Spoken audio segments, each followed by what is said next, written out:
into. And I see the fitna of school getting worse. Now, alhamdulillah, I benefited from doing high school at home. I did high school at home. I did my university with IOU. So I was never in a high school environment. I was never in a university environment. I benefited from being safe from fitna. Really, both at the high school and university level, I benefited from being safe from fitna. And I wanted the same for my kids. I wanted them to get the same quality education that I did without having to go through that fitna at such a young age. So I began to explore options, and I began to look at all the different options available in my community. And I boiled down options in most communities to four. And I think most of you are dealing with these four options, right?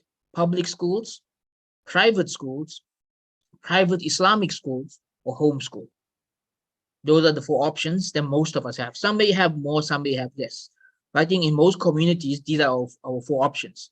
You either put your child in public school, which is the cheapest and the most convenient, or you put them in a private school, which is expensive, better quality education, or you put them in a private Islamic school, which is also expensive, but they're getting both Islamic and worldly education, or you homeschool them, which is time consuming and very difficult.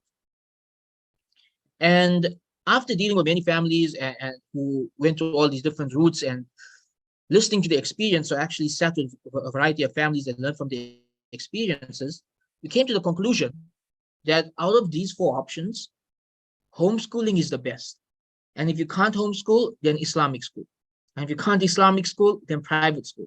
And if you can't private school, public school is the last option. Now, again, this changes from country to country. Right? Every community and country is different.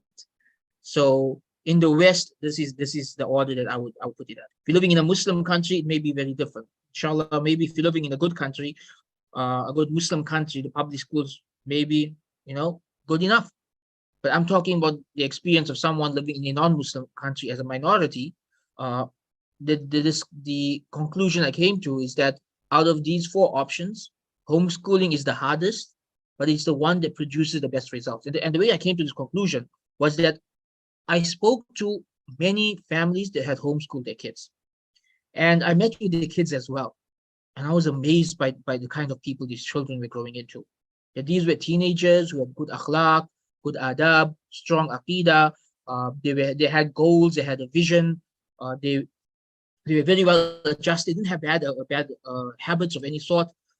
They enjoyed learning, which I found strange because I know school kills the love of learning.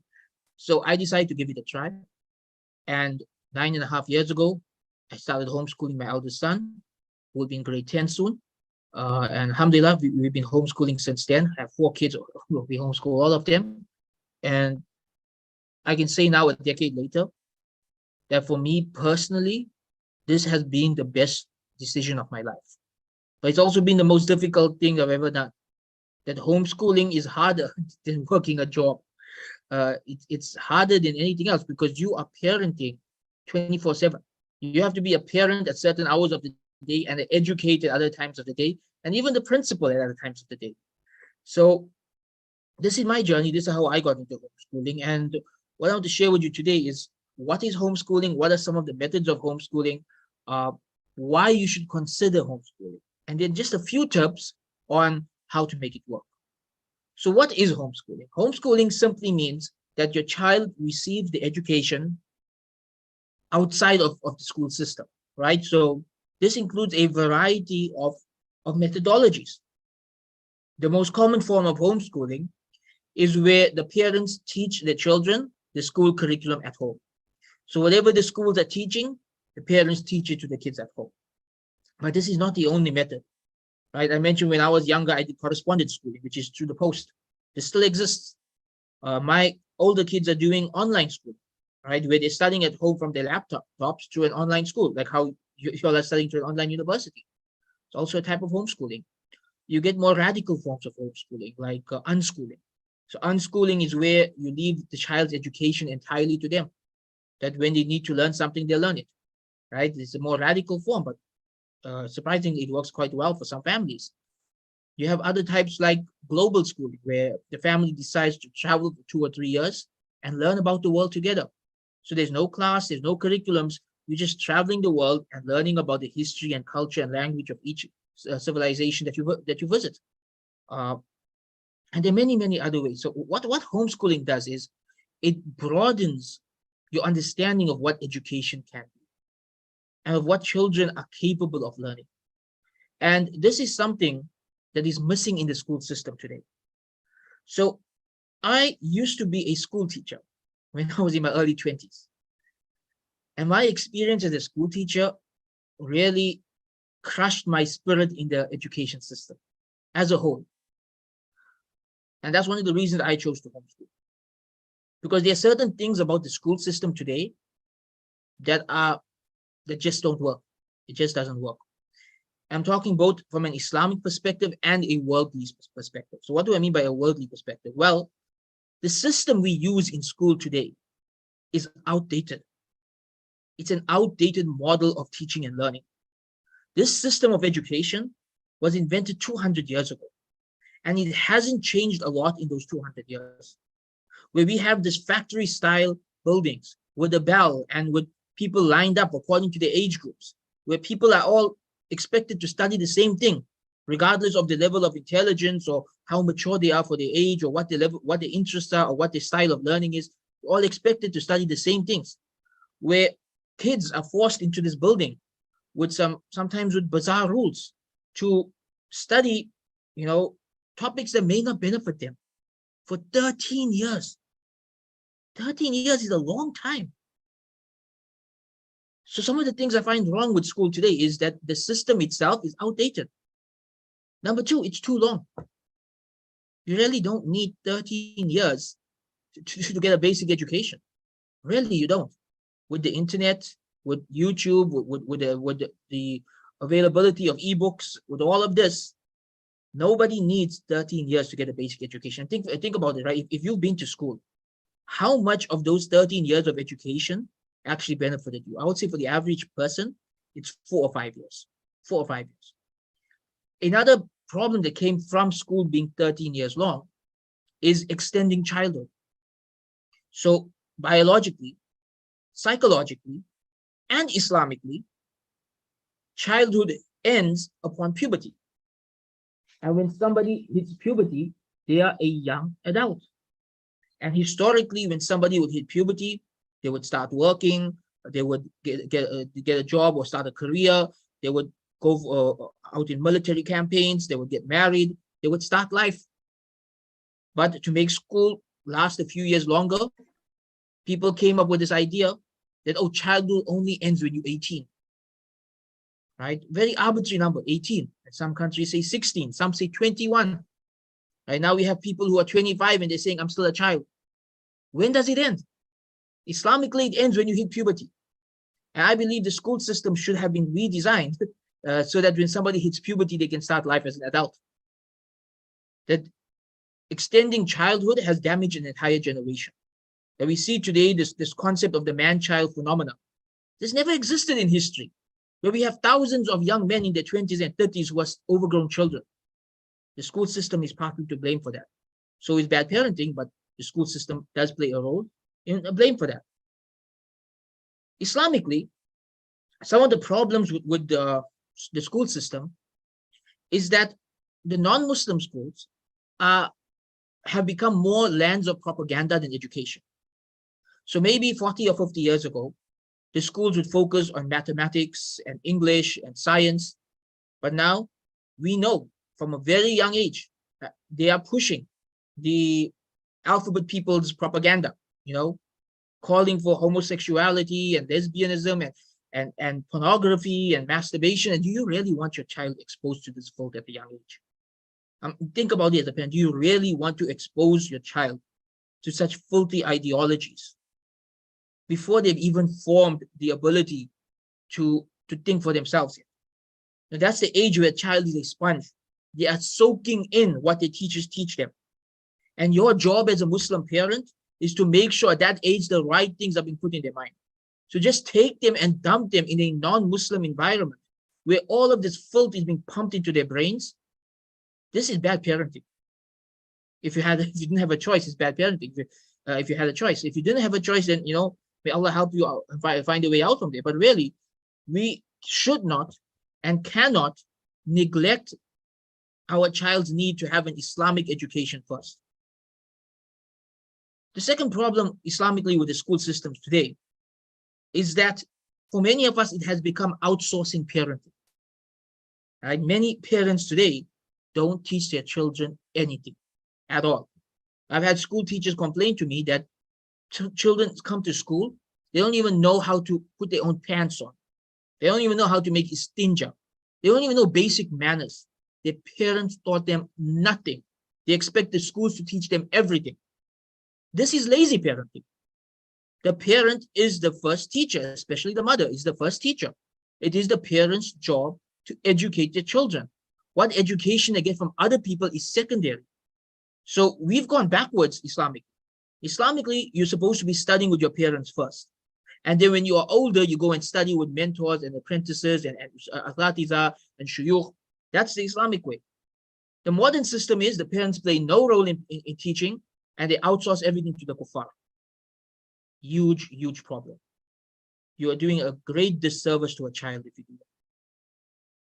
We say the education begins in the lap of the mother. And this is where homeschooling comes in. Homeschooling allows you to embrace that role as your child's primary source of education and to hold on to it for as long as needed until your child is ready to take control of their own education. It allows for flexibility. It allows a child to pursue their own interests, to study using the methods of study that work for them. It allows them to work at their own pace. If they are a bit slower at maths, fine. They can, do maths at one grade lower level. If they are a bit more advanced at maths, it's fine. They can do maths at one grade higher level. You're not stuck in the system. They can work at their own pace. They can grow at their own pace. And you as the parent can now observe how they are growing. You can observe if they're growing in the right direction. It's not happening away from you. It's happening in front of your eyes. And this, to me, homeschooling to me is the natural method of education. The natural method of education. Because for the bulk of human history, children learned primarily from their parents. That children, right up to the age of 10, would learn primarily from their mother. And then, when they were older, they would learn certain things from their father, certain things from the teachers in their community, from a mentor, from an elder, from an uncle. But their parents were the base. Their mother and their father were the base of their education. That would be what would reflect on them when they go out and learn from somebody else. If somebody would leave home at the age of 12 or 13 and go and study, at a madrasa, and the teachers would look at their akhlaq and say, your parents taught you well. Because it was understood that the parents are the first madrasa, that the parents are the first school. Homeschooling allows you to embrace that role as the primary madrasa, the primary source of education, so that whatever else your child learns in life from anybody else, they build upon what you taught them first. Now, some of the benefits of homeschooling, and I just went through some of them. The child has control, of studying what interests them, and they can study at their own pace. But some of the other benefits that come with homeschooling is that you can make Islam the primary focus, so that everything else is built around Islam. So your child begins to see Islam as the primary focus of their life. And one of the problems I've had with some Islamic schools is that Islamic studies is just there as a token subject. So they can say they are an Islamic school, but it's not given the same level of attention or priority as the other subjects. So the children going to that school begin to see Islamic studies as this token subject. And they begin to see Islam as the side thing, not as important as math or English or anything else. But when you are homeschooling, you can make Islam number one. And everything else builds and fits around Islam. That Islam is your way of life. It is your model of thinking. It is the way you perceive the rest of the world. The way you deal with languages, the way you deal with maths, the way you deal with science, the way you deal with your job, with your field of your profession, whatever it is, it's all from within the framework of Islam. That Islam comes first. And this is why when a child is very young, when they just reach the age where they can start understanding things, 4 or 5 years old, you focus on akhlaq, you focus on adab, you focus on basic beliefs, because This is the age where they need to absorb all of that first. So when they get older, when they are 6 or 7, and now they are learning to read and write, they are learning maths, they are learning basic science, they are learning it having already absorbed the basic aqidah and akhlaq and adab of Islam. So they are building on a foundation of Islam instead of trying to fit Islam around everything else. And you can have this level of control if you are homeschooling. So homeschooling, to me, it's not a solution for everyone, but it's a solution that works for many today. Ideally, if we talk about the future of education, ideally, I believe, and this is actually something that I hope to work on in the next decade, not now, when my kids are older and my homeschooling journey is done, but something I wish to work on in the future, is a 21st century model of education. Something that's 5 to 7 years long, that replaces the current system, that's up to date, that involves the internet, that involves modern methods of teaching and learning, and where moral and religious education becomes the core and everything else is built upon it. Now, what we really need is a whole new education system to meet the needs of Muslims in the 21st century. But it's going to take 10 or 20 years to produce something like that. In the meanwhile, while we are waiting for that, those of us whose children are growing up now and whose children will be adults by that time, the best option we have is to homeschool. And this may not be an option for everybody, because some of you may be in such a situation where the mother and father both have to work because of, the difficult economic crisis that many people are in. Sometimes mother and father are both forced to work, and there's nobody to homeschool the child. Sometimes you might be in a situation where one parent lives far away and the other can't manage on their own. They have to send their child to school. You may be living in a country where it's illegal to homeschool. There are countries where it's illegal to homeschool. You have to be aware of that. So some people don't have a choice. But if you have a choice, if you have the time, the resources, the ability, the legality, then I highly recommend, at least from the age of 5 until 12, to homeschool your child. Because that's when you build their foundations. That's when you shape the akhlaq and the adab and the iman and the taqwa. That's when you help them grow into the kind of person you want them to be. And so I highly, highly recommend homeschooling for kids at that age. I want to end off now with some tips on homeschooling. For those of you who have started this journey or plan on starting it soon, so you're a parent, you've got your 6-year-old, your 7-year-old, or maybe taking your 10 or 12-year-old out of school to start homeschooling them. You don't know what to do. You're stressed out. You've never been the teacher before, right? What do you do? What do you do? Here's a few tips. Number one, give yourself a break. Don't expect to get it right the first time. Anything you're doing for the first time, you're going to mess it up. You're going to make mistakes. You're going to learn from your mistakes. Don't be too hard on yourself as a teacher. Rather, learn. As your children are learning, you also learn. Learn new teaching methods. Learn classroom management. Learn how to maintain their attention. Learn what study style and teaching styles work with them. Learn how long they can manage for. Which method of homeschooling works best for them. So give yourself a break and take some time to learn how to homeschool. Because it's not something that comes naturally to everybody. It does to some people. Others need to learn. So take it easy on yourself. Don't give up. I know there's too many parents give up too easily. That they start homeschooling and within a month they say that's not for me. You didn't give it a chance. I would say at least 6 months to a year. Commit for at least 6 months to a year. Say, I'm going to give this a chance. And yes, the first 2 or 3 months are going to be chaotic.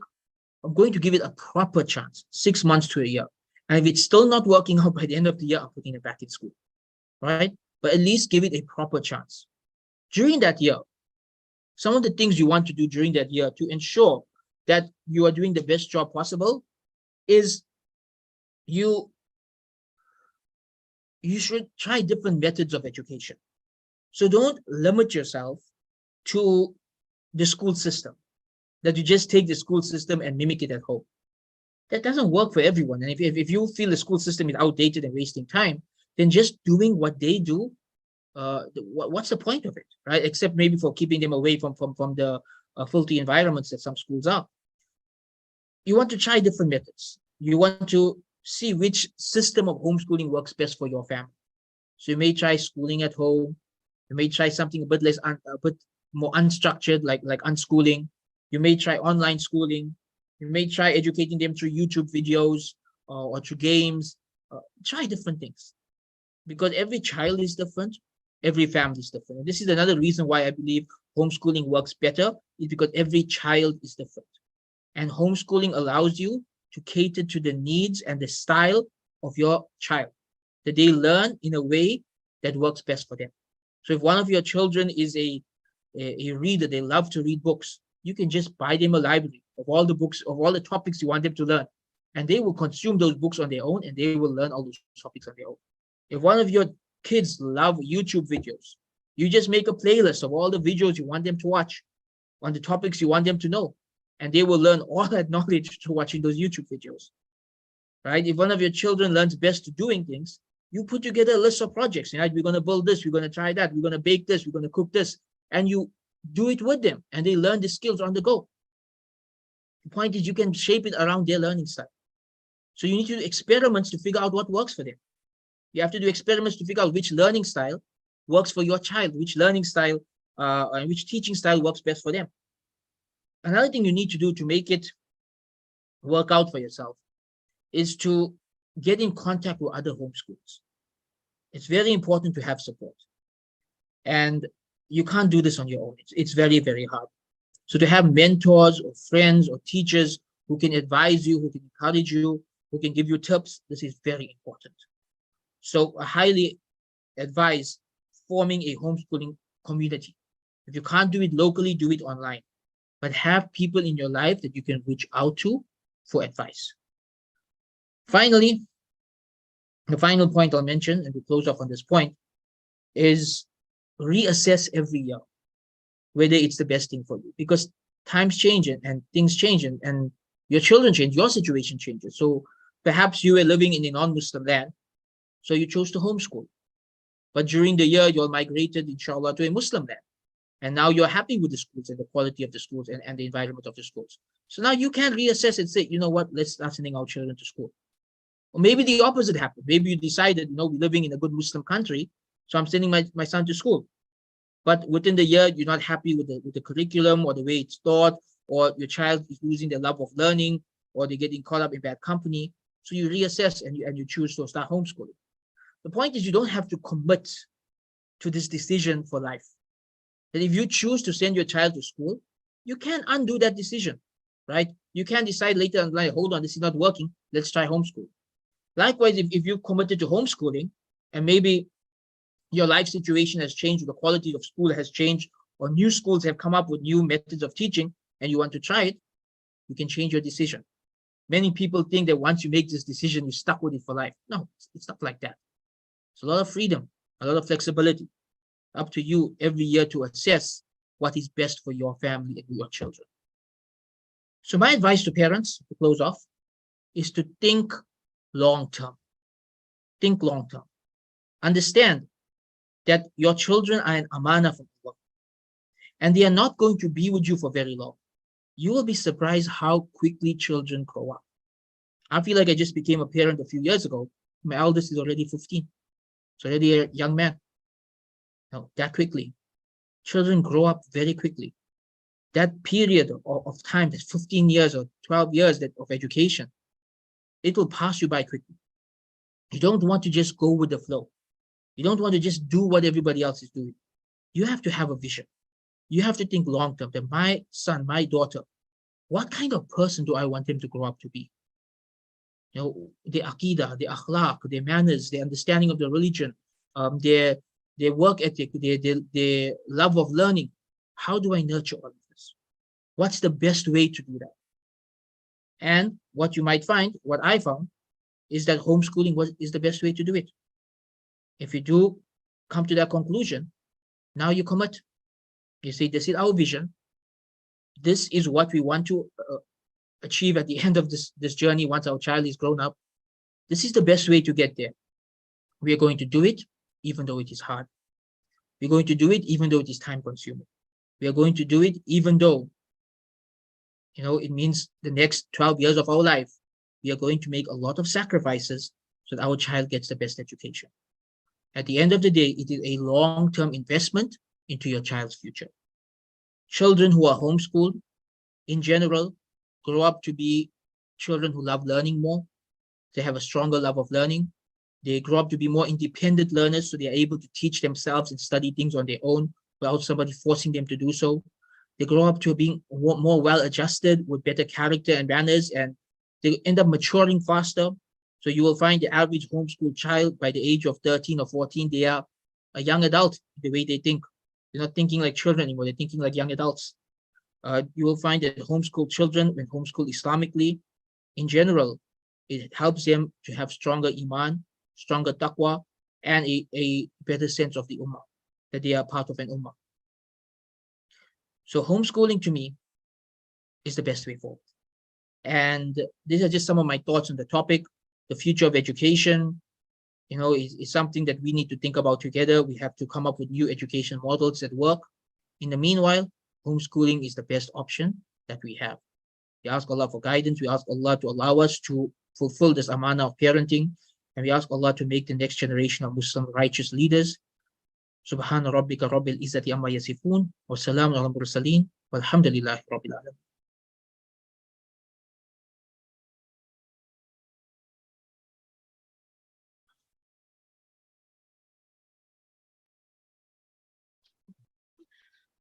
Jazakallahu khairan, Shaykh Ismail Kamdar, for enlightening us about the importance of homeschooling. We pray to Allah, hope all the listeners will be benefited in both the worlds by implementing the same in our lives for our children as per our capabilities, inshallah. Inshallah, we'll now start the question and answer session. Brothers and sisters are requested to send their questions related to the topic of the homeschooling through chat box. We'll read out the questions sent by the brothers and sisters, and Shaykh Ismail Kamdar will answer the questions, inshallah. Kindly include your name and location along with your questions. In case if we run out of time and are able to address your questions, please email your questions to our email address provided in the invitation. Please go ahead with the questions, dear sisters and brothers. Okay, I see one question here. How many hours a day should we spend homeschooling? Right, this is an important question. Okay, this depends on you. It depends on your child's speed of learning. It depends on a variety of factors. But on average, the average homeschooling family that I have met, for their worldly subjects like English, math, science, the lower grades you need 2 hours a day, the higher grades 3 or 4 hours a day. We actually don't need more than that. School wastes a lot of time. Really, in the school, they waste a lot of time. When you homeschool, you find you don't need that much time. So for the worldly subjects, you need like 2 to 4 hours. And then maybe another 2 hours for the Islamic subjects. So what we do in my home is that from 8 a.m. to midday, our kids study English, math, science, computers, business, all of that. And then from 2 p.m. to 4 p.m., they study Quran, Hadith, memorization of surahs, Aqidah, fiqh, etc. So we limit it to 5-6 hours a day if you include the Islamic subjects and the worldly subjects. Some people do it even less. Some people are able to do their worldly subjects in 2 hours and the Islamic studies in 1 hour, especially when they are younger. When they are like 6 or 7 years old, you really need just 3 or 4 hours altogether. But as they get a bit older, then you may need more time because some subjects will need more time. So even then, 3 or 4 hours for school and 1 or 2 hours for Islamiyat is enough, inshallah. It all really depends on your child's speed of learning.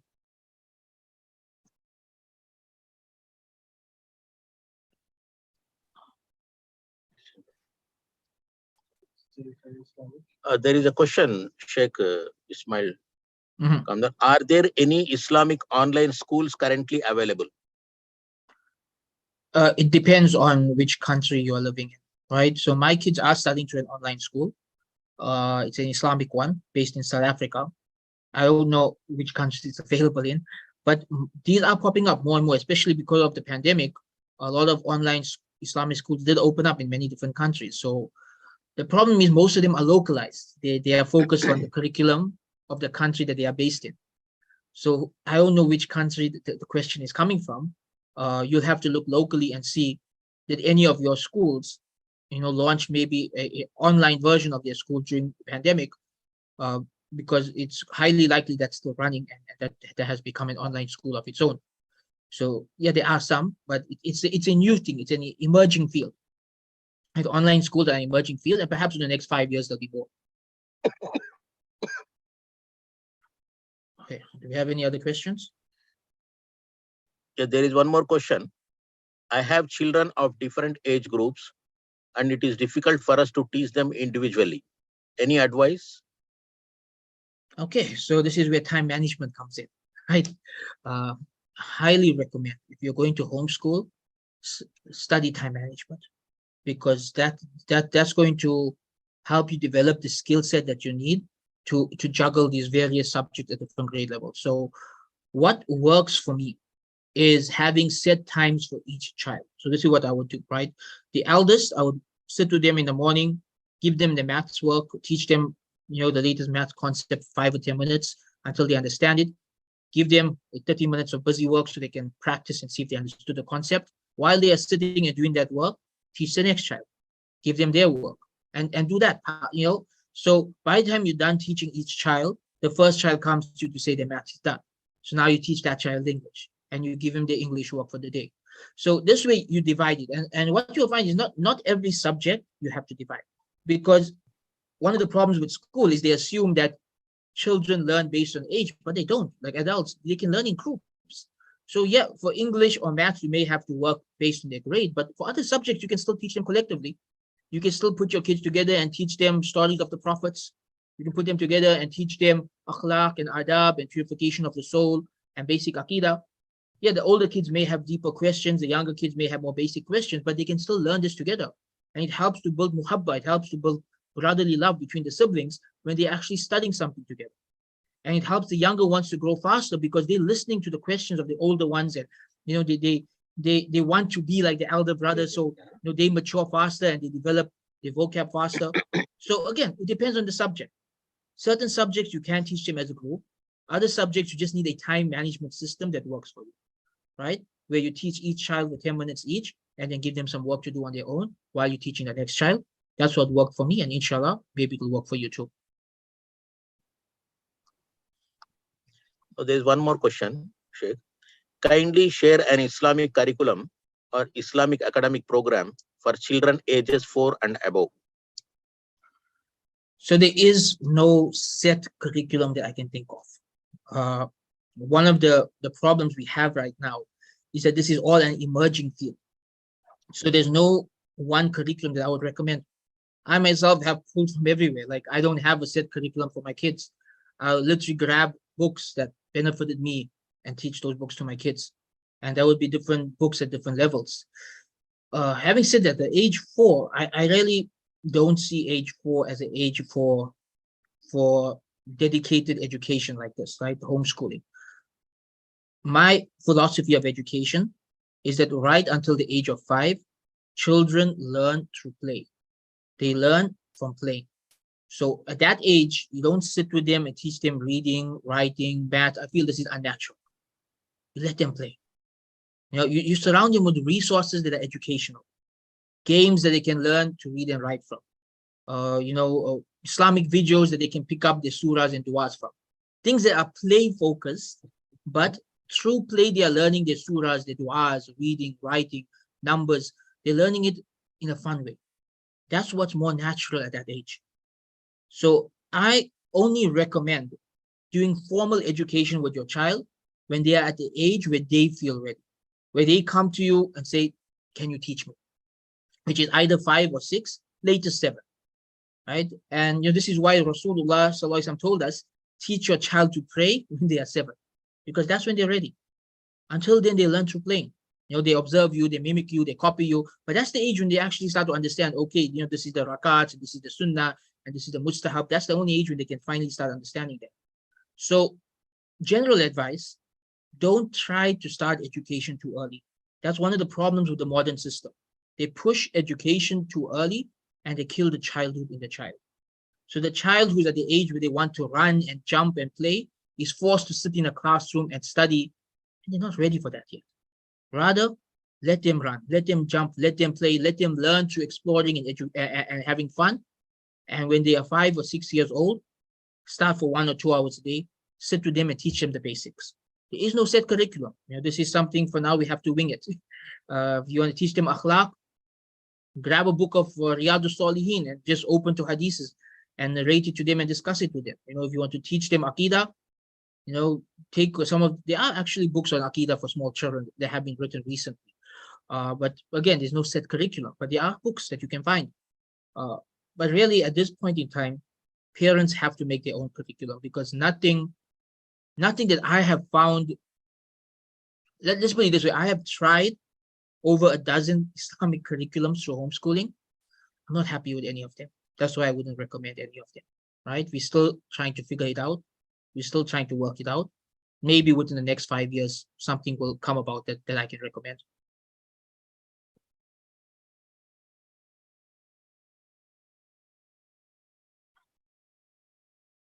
Okay, are there any more questions?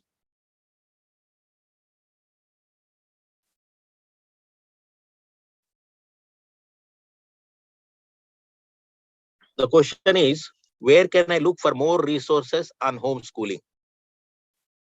So there are many resources online homeschooling. I personally have an online course and an ebook on this topic. I do have another online course starting next month with Al Balagh Academy, which will be a 6-month training program in how to homeschool.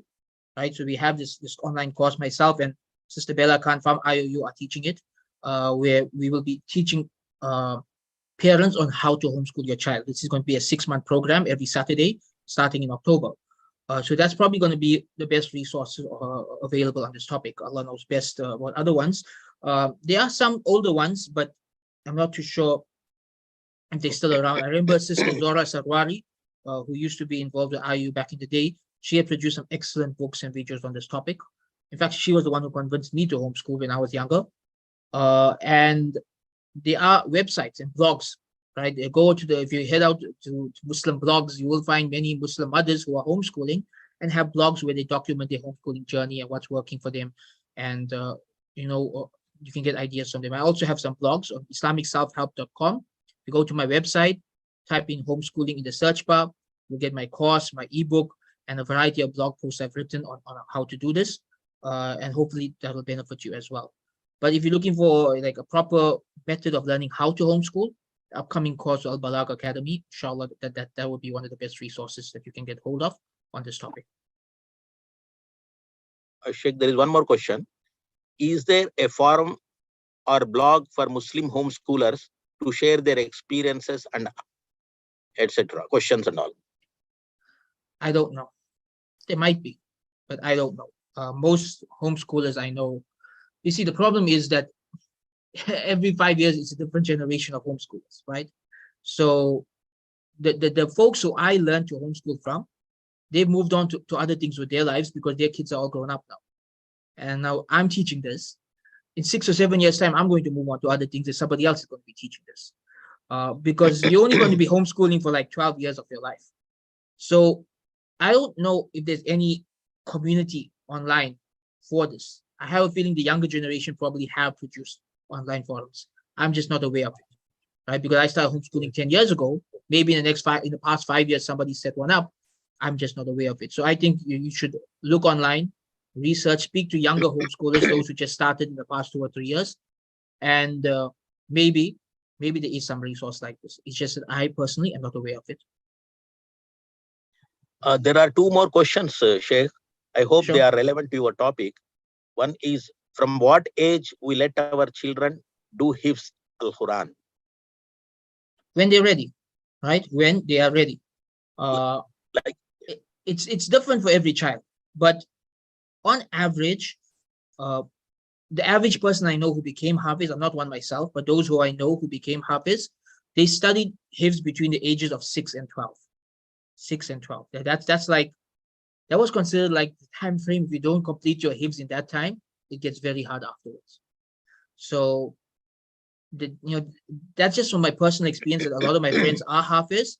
And I know when we were studying, we had this idea that if you don't do it between the ages of 6 and 12, it's going to get very difficult. Fortunately, by the age of 12, I hadn't done it, so I started my Alimiya program at the age of 13 instead, right? But really, that's like the time where kids' minds are like sponges and they're just absorbing things. So use that time for them to absorb the Quran. They could start as young as 4 or 5, depending on how good their memories are. At a younger age, maybe just by having Quran playing in the background so they memorize it. But between the ages of 6 and 12 is the time where most people who you know today as Hafiz, that's the time when they did their hifz, right? Between the ages of 6 and 12. And another question, Sheikh. My son, age 3.5, he is not clear speaker.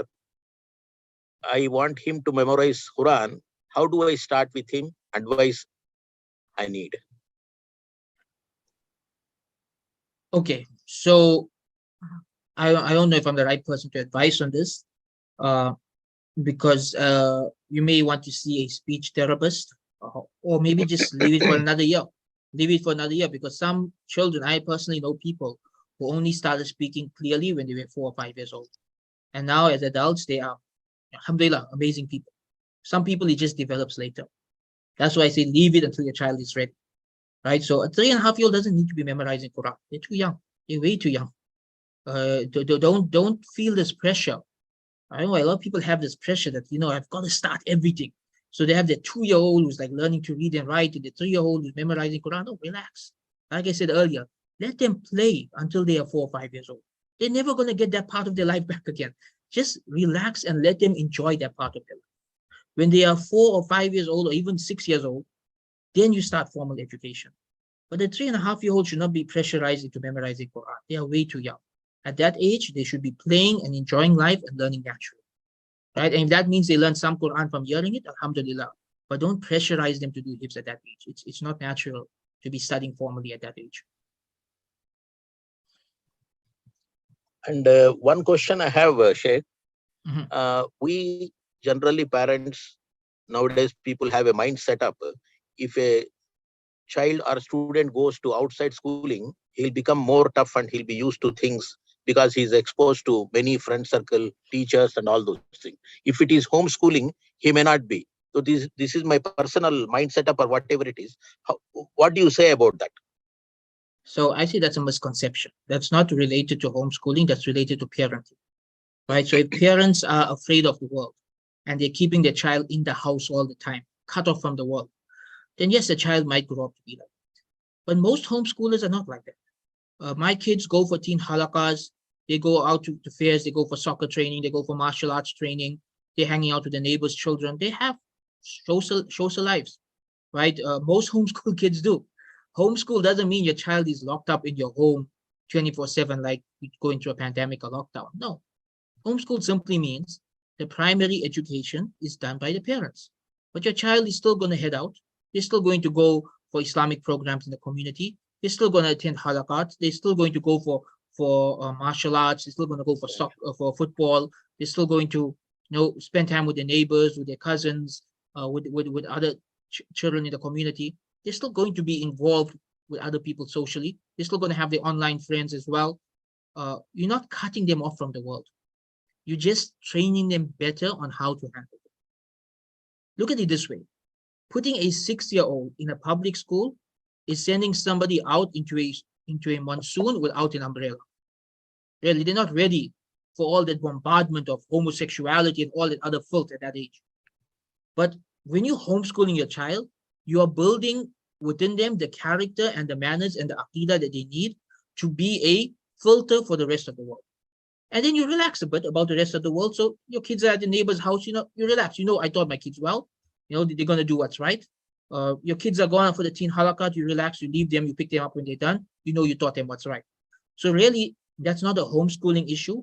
That's a parenting issue. I did meet kids like that. They were also homeschooled, but they were raised by parents who were afraid of the world. Most homeschooling families allow their children to have very active social lives, and they help them to have very active social lives. It's just that the primary education is done by the parents. Right? I hope that answers your question.